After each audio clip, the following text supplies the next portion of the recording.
എലത്തൂരിലെ HPCL പ്ലാന്റിൽ നിന്ന് diesel ചോർന്ന മലിനമായ ജലസ്രോതസ്സുകളുടെ ശുചീകരണം ആരംഭിച്ചു.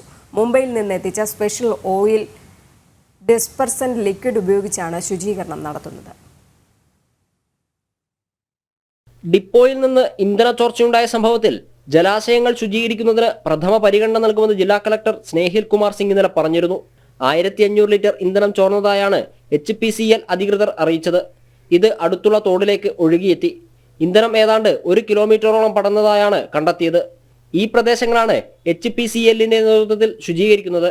രാവിലെ തന്നെ പ്രദേശത്ത് ശുചീകരണം ആരംഭിച്ചിരുന്നു. ഇന്ധനം മണ്ണിൽ കലർന്ന ഇടങ്ങളിൽ നിന്ന് മണ്ണു മാറ്റി വൃത്തിയാക്കേണ്ട സാഹചര്യമുണ്ടായാൽ അതിനുള്ള നടപടികൾ എടുക്കാനും HPCLന് നിർദ്ദേശം നൽകിയതായി കളക്ടർ അറിയിച്ചിരുന്നു.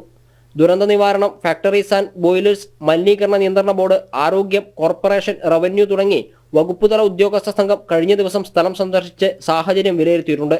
അതേസമയം ഫാക്ടറീസ് ആക്ടിലെ 92, 96 വകുപ്പുകൾ പ്രകാരം സ്ഥാപനത്തിനെതിരെ കേസും രജിസ്റ്റർ ചെയ്തിട്ടുണ്ട്. ജനം, കോഴിക്കോട്.